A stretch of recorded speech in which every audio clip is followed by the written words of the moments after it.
Luis, 32, when this whole story unfolded.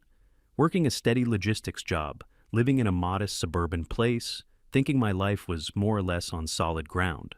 Had been married to Allie for about 5 years. Back when we first met, she was easy to be around, sharp, funny, independent, with her own hobbies and opinions. Over time, though, the dynamic started shifting. Not in some dramatic moment, more like a slow drift. You only notice once it's already happening. Little by little, she became heavily involved in online feminist spaces. Suddenly, everything was a problem. The way I sat was man-spreading. The way I offered to carry the groceries was benevolent sexism. The way I was quiet after a long day at work was stonewalling and a sign of my toxic masculinity. Every single day was a new lesson, a new test I didn't know I was taking. I tried to keep up, I really did. Read the articles she sent me, watch the documentaries, tried to use the right vocabulary, nodded along when she went on rants about the patriarchy oppressing her, because the air conditioning at her office was set to a male temperature preference. But it was never enough. Every conversation became a minefield. If I disagreed with her on anything, I was being defensive. If I agreed with her, I was only doing it because I didn't really understand and was just trying to shut her up. Our home stopped feeling like a home. It felt like a re-education camp where I was the only student, and the teacher hated my guts. My hobbies were a problem. I liked working on my old car. That was contributing to carbon-based patriarchal oppression. I enjoyed grilling on the weekends. Apparently that was me performing masculinity because of some primal connection between men, fire, and meat. She literally said that. So I stopped. I just stopped doing things I enjoyed to keep the peace. The house became quiet. I'd come home from work. We'd eat a silent dinner she approved of, usually quinoa and kale. And then she'd be on her laptop, probably reading about more ways I was a terrible person. The intimacy was long gone. Any attempt was met with suspicion, as if I was just trying to exert my privilege. I felt like a ghost in my own life. The final straw was a conversation that I still can't believe happened. She sat me down one evening with this deadly serious look on her face, told me we needed to talk about my inherent biases. She'd made a list on a spreadsheet. It detailed all the ways I had failed to be a proper ally to her in the past month. Stuff like interrupted her to ask where the salt was, and didn't show adequate enthusiasm for a female-led movie reboot. I just stared at the spreadsheet, and I felt nothing, just empty. I told her I couldn't do it anymore, that I was exhausted. Her eyes lit up, not with sympathy, but with victory. This was what she wanted. She launched into a pre-rehearsed speech. It was all there. I had refused to do the emotional labor. I was stagnant and comfortable in my patriarchal conditioning. She said she'd outgrown me, that she needed a partner who was on her level, someone decolonized and truly evolved. And then she dropped the bomb. She'd already found him. It was some guy she'd met at an art gallery opening, a conceptual artist. He wasn't afraid of his emotions, she said. He cried openly, and his art was all about dismantling systemic power structures. I just sat there. I didn't even have the energy to be angry. I just felt a strange sense of relief. The fight was over. I had lost, but at least the fighting was done. A week later, she was packing her things. The house was full of boxes. She took everything she deemed unproblematic: the art prints, the organic spice rack, the books with stern-looking women on the covers. She left behind my old recliner, my collection of classic rock records, and my toolbox. As she stood by the door, surrounded by her boxes, she gave me one last lecture, a parting gift. It was a warning that, unless I did some serious work on myself, I'd die alone, a relic of a bygone era. She said she was going to live an authentic life, free from the burden of having to educate her own partner. I didn't say anything, I just watched her go. The door closed, and the silence that followed was the loudest thing I'd ever heard. And that's how it began. Me, alone in a half-empty house, officially diagnosed as toxically masculine. The first few weeks were a blur. I basically lived on frozen pizza and cheap beer. The house was a mess, clothes on the floor, dishes in the sink. I didn't have the energy to clean. It felt pointless. I'd just go to work, come home, and sit in front of the TV until I passed out on the couch. I was sleeping like garbage, felt tired all the time. My performance at work started to slip. I missed a deadline, messed up a shipping manifest. My boss pulled me aside and asked if everything was okay. I just mumbled something about personal issues. I was in a downward spiral. I felt worthless. Allie's words were echoing in my head. Maybe she was right. Maybe I was just a broken, obsolete man. One Saturday afternoon, the doorbell rang. I ignored it. Then came the loud banging. I dragged myself off the couch and opened the door. It was my best friend, Frank. Frank is one of those no-nonsense guys. A former Marine, now runs his own construction business. He took one look at me, then at the state of my living room, and just shook his head. He walked past me into the house, wrinkling his nose at the smell of stale pizza. He didn't say, "I'm sorry for your loss," or any of that soft stuff. He just said, "Jesus, Luis, it looks like a depression den in here." I shrugged. "Feels like one too." He opened my fridge, saw the sad collection of beer bottles and a single, questionable-looking lemon. He slammed it shut. "All right, that's it. This pity party is officially over." He told me she did me a favor, that he never liked her and her constant psychoanalysis of everything. He said I let her walk all over me for years and that this was my chance to get myself back. I tried to argue, to say it was complicated. He wasn't having it. He pointed a finger at my chest. "You're a good man, Luis. You just forgot how to be one. We're gonna fix that. Be ready tomorrow. Oh, 600. I'm picking you up." I asked where we were going. "The gym," he said, like it was the most obvious thing in the world. Time to stop feeling sorry for yourself and start building something. I wanted to say no. I wanted to crawl back to my couch. But the way he said it, there was no room for argument. The next morning, he was there, right on time, honking his massive truck horn. I felt like death. But I dragged myself out of bed and got in. The gym was hell. I hadn't lifted anything heavier than a case of beer in years. I was weak. My stamina was non-existent. I probably looked pathetic next to Frank, who was lifting weights that looked like they belonged on a forklift. But he didn't make fun of me. He was patient. He corrected my form, started me on light weights, pushed me to finish my sets. At the end of that first session, every muscle in my body was screaming. I collapsed back into his truck, drenched in sweat. "See," he said with a grin, "you're not dead yet."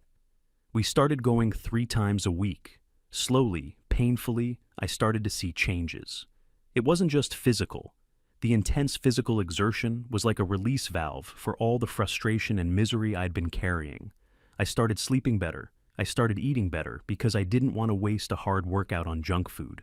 Frank taught me how to cook simple, healthy meals: steak, chicken, vegetables, real food. My mind started to clear. The fog of depression began to lift. I took Frank's advice and started building in other areas of my life too. At work, I volunteered for a project that was a total mess, a new logistics software rollout that had gone completely sideways. Nobody wanted to touch it. I figured I had nothing to lose. I spent weeks buried in manuals, on the phone with tech support, working with the warehouse guys to figure out the glitches. I worked late, came in early. I was too busy to feel sorry for myself. And then, one day I fixed it. I found the core issue in the system integration and developed a workaround. My boss called me into his office. I thought I was in trouble. Instead, he shook my hand and told me I'd saved the company a fortune. A few weeks after that, I got a promotion. A big one. I was now managing my own team. The pay raise was significant. For the first time in years, I felt competent. I felt respected for what I could do, not judged for what I was. The house was still half empty, though. It still felt like her ghost was lingering in the empty spaces. One weekend, I was cleaning out the garage. In a dusty corner, under an old tarp, was my old woodworking equipment, my table saw, my collection of chisels, my lathe. I hadn't touched them in years. Allie had hated it. The noise, the sawdust. She called it a primitive and polluting hobby. I pulled the tarp off, ran my hand over the cool metal of the table saw. I remembered how much I used to love it. The smell of freshly cut wood, the satisfaction of creating something real and solid with my own hands. Something sparked in me. I spent the whole weekend cleaning and organizing the garage. I set up my old workshop. I went to the lumber yard and bought a beautiful piece of oak. I didn't have a project in mind. I just started working, cutting, sanding, shaping. The world outside the garage disappeared. It was just me, the wood, and the tools. There were no judgments, no tests, no ideological lectures. It was pure and simple. I built a coffee table, a solid, heavy, well-made thing. When I was done, I put it in the middle of my living room. It was the first new thing in the house, something that was completely mine. It changed the whole room. It looked better, more grounded. So I kept going. I built bookshelves, a new dining table, a frame for my bed. With each piece, the house became more mine. Her ghost started to fade. I was filling the empty spaces with my own work, my own identity. Months flew by like this. I had a routine: work, gym, workshop. I was in the best shape of my life. My career was taking off. My house felt like a home again. I wasn't happy, not yet, but I was content. I was stable. I had built a new foundation for my life, one that nobody could criticize or tear down. I didn't date. The thought of it was exhausting. The idea of opening up to someone again, of trying to meet their expectations, I wasn't ready. Frank tried to set me up a couple of times. I always politely declined. He understood and didn't push it. I'd occasionally hear things about Allie through the grapevine, mutual friends who hadn't yet picked a side in the divorce. Her social media, which I never looked at but Frank sometimes did out of morbid curiosity, was a showcase of her new, enlightened life. Pictures of her and the artist at protests. Long, rambling posts about love, art, and revolution. Her posing with his art, which usually looked like a pile of garbage someone had spray painted. It all seemed so performative. Frank said it was nauseating. I just found it sad. It felt like she was trying so hard to convince everyone, and maybe herself, that she was happy. One day, about a year after the split, I was at the hardware store. I was working on a set of outdoor chairs and needed a specific type of weatherproof varnish. I was standing in the aisle, comparing two cans, when a woman who worked there came up to me. "Finding everything okay?" I turned. She had a friendly smile. This was Nicole. I explained what I was looking for, the type of wood I was using. Her eyes lit up. She didn't just point me to the right product. She started asking me about the project. She knew about woodworking. She knew the difference between a dovetail and a mortise and tenon joint. We ended up talking for 20 minutes. I showed her a few pictures of the furniture I'd built on my phone. She seemed genuinely impressed, not in a patronizing way. She pointed out details, asked about my process. The conversation was effortless. It was the first time I'd talked to a woman for more than 5 minutes without feeling like I was being interviewed or judged. As I was getting ready to pay, she smiled and said, "Well, if you ever decide to take commissions, you have your first customer." Something in me just clicked.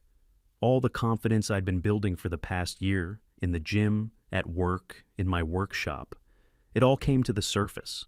I heard myself say, "How about I just buy you a coffee instead, as a thank you for the expert advice?"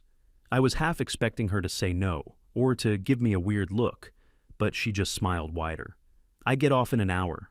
We met for coffee, and we talked for 3 hours. We talked about everything and nothing: work, hobbies, family, bad movies. It was so easy, so normal. There were no buzzwords, no lectures, no agendas. She laughed at my dumb jokes. She told me about her own life, her passion for gardening, her dream of one day owning a small plant nursery. When I told her about my recent divorce, I kept it simple. We grew apart, wanted different things. She just nodded. No probing questions, no psychoanalysis, just acceptance. At the end of the date, as I walked her to her car, I felt a kind of cautious optimism I hadn't felt in a long, long time. We went on another date, and another. It was slow, steady, and comfortable. Nicole was kind, a fundamentally kind and respectful person. She loved my woodworking. She'd come over and just watch me work in the garage, content to just be there. She thought it was amazing that I could create beautiful things with my hands. She never once made me feel like my interests were stupid or problematic. She celebrated my promotion at work with me, telling me how proud she was of my hard work. With her, I didn't have to perform. I could just be. My life finally felt whole again.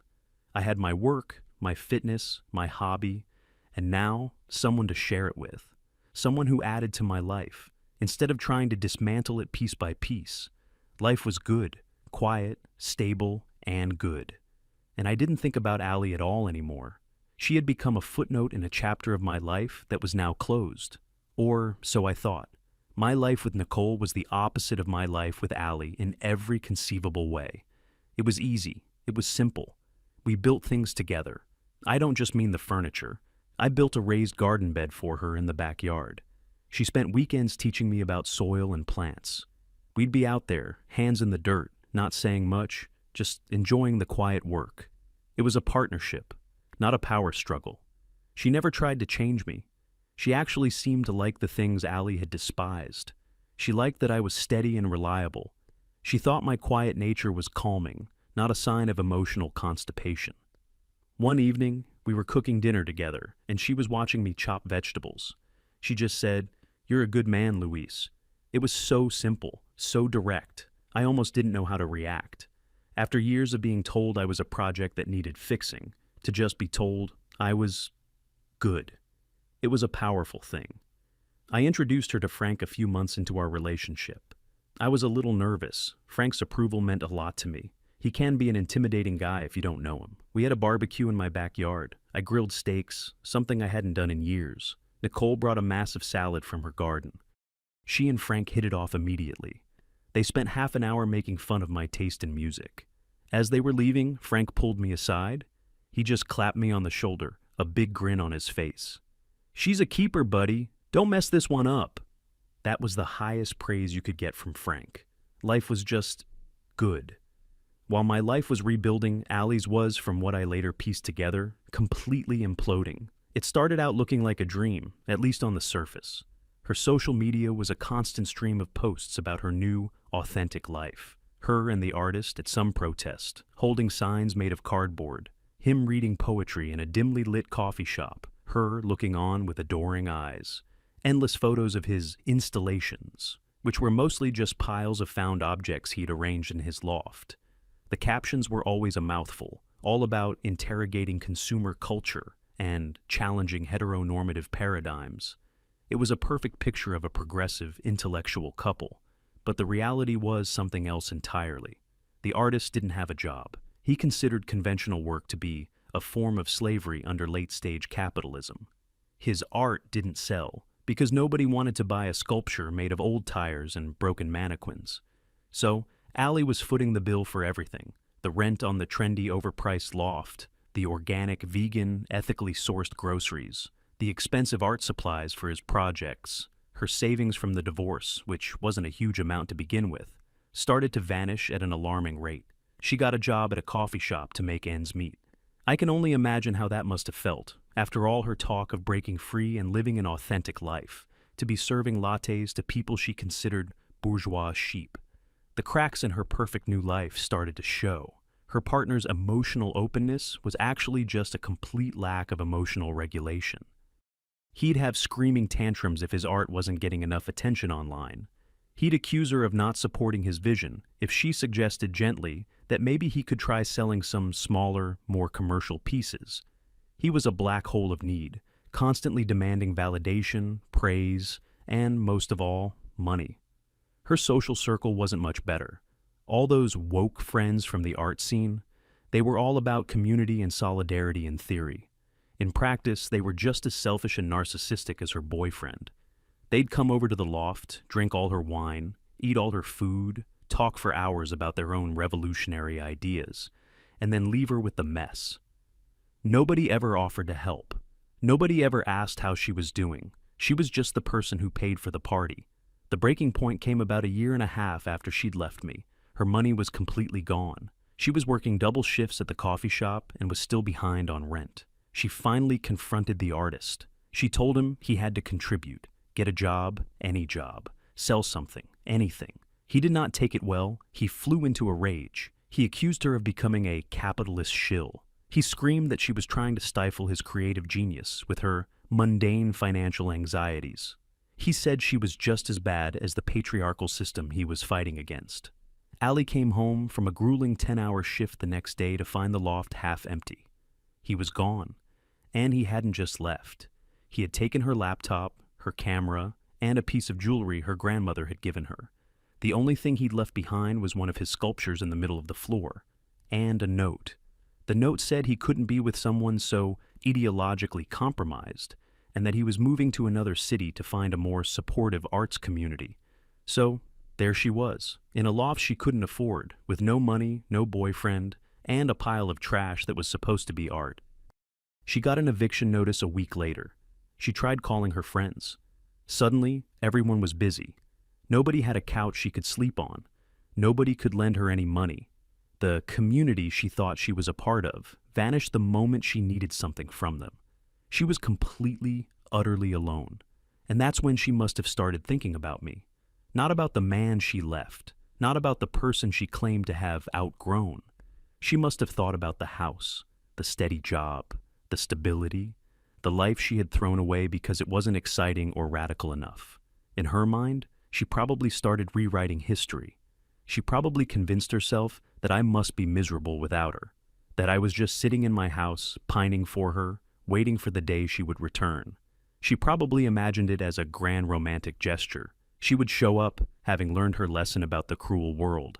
I would see her, my heart would melt, and I would welcome her back with open arms. She would be the hero of her own story, returning from her adventures to reclaim her kingdom. She had no idea that the kingdom wasn't there anymore. It was a Saturday afternoon, one of those perfect lazy days. Nicole and I were in the backyard. She was tending to her garden, and I was putting the finishing touches on a small wooden bench I'd made for her to put amongst her flower beds. The sun was warm, my dog was sleeping in a patch of grass. It was peaceful. Then the doorbell rang. I figured it was a package delivery or a neighbor. I wiped the sawdust off my hands and went to the front door. I opened it, and my whole body went cold. It was Allie. I barely recognized her. She looked haggard. She was thinner, her clothes were worn, and she had dark circles under her eyes. The confident, righteous glare she always had was gone. It was replaced by a look of desperation. She had clearly rehearsed this moment. She tried to put on a sad, brave little smile. Her voice was soft, almost a whisper. "Luis." I just stood there, my hand on the doorknob. I didn't say anything. My mind was racing, but on the outside, I was perfectly still. She took my silence as an invitation to continue. She launched into her speech. It was all there. She'd made a terrible mistake. The world was a cold, hard place. She'd been foolish and arrogant. She said she'd thought about me every day, that she realized the stability and safety I provided was the only real thing in her life. She looked up at me, her eyes starting to well up with tears. "I was wrong, Luis. I was so wrong. I want to come home." She said that last word, home, like it was a magic key that would unlock everything. A few years ago, that scene would have destroyed me. I would have caved instantly. But I wasn't that person anymore. I looked at this woman standing on my porch, and I didn't feel anger or pity. I felt nothing. She was a stranger, a ghost from a life that wasn't mine anymore. I took a calm breath, and I said the words that had been building inside me for nearly 2 years. "Allie, this isn't your home anymore." My voice was quiet, but it was firm. It was the sound of a door closing, gently but permanently. The confusion on her face was almost comical. It was like her brain couldn't process it. This wasn't in the script she'd written in her head. She started to stammer. What do you mean? This is our house." And at that exact moment, perfect timing, Nicole came up behind me. She'd heard the doorbell and then the long silence. She put a hand on my back. "Honey, is everything okay?" Her voice was soft and concerned. Allie's eyes shot from my face to Nicole's. She saw Nicole's hand on my back. She saw the easy intimacy between us. She saw a happy, pretty woman standing in the house that she still considered hers. And in that instant, something inside her snapped. The mask of the sad, repentant victim shattered into a million pieces. Her face twisted into a snarl of pure, undiluted rage. It happened so fast. Her eyes, which had been filled with fake tears a second ago, were now burning with hatred. "Oh," she hissed. "I see." The volume of her voice shot up. "So that's what this is? You couldn't wait, could you? You just had to run out and find some little homemaker to replace me." Her voice was getting shrill, ugly. She took a step forward, pointing a shaking finger at me. "I gave you the best years of my life. I tried to make you a better man. And this is how you repay me?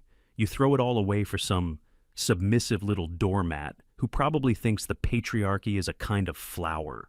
She was screaming now. The whole neighborhood could probably hear her. She was throwing all the old words at me: toxic, fragile masculinity, misogynist. It was like she was trying to cast a spell, to turn me back into the weak, apologetic man she used to know. But the words had no power anymore. They were just noise. Nicole flinched at the venom in her voice, but she didn't leave my side. Her hand was still on my back, a small, steady point of support. I didn't raise my voice. I didn't get into a shouting match with her. There was no point. I just looked at her, this screaming, furious woman on my porch, and I felt a profound sense of peace. I had survived this. I had moved on. I was free. I let her rant for another few seconds, and then I calmly interrupted her. "I wish you all the best, Allie. I really do. Goodbye." And then I closed the door. I didn't slam it. I just closed it. The click of the latch was the final word. On the other side, she was silent for a second, as if in shock. Then came the hammering. She was pounding on the door with both fists, screaming my name, screaming obscenities. Nicole looked at me, her eyes wide. I just turned the deadbolt. A solid, satisfying clunk. I put my arm around her and led her away from the door, back towards the kitchen. The pounding continued for a minute or so. Then it stopped. We heard one final frustrated scream, and then the sound of her footsteps retreating down the walkway. And then, silence.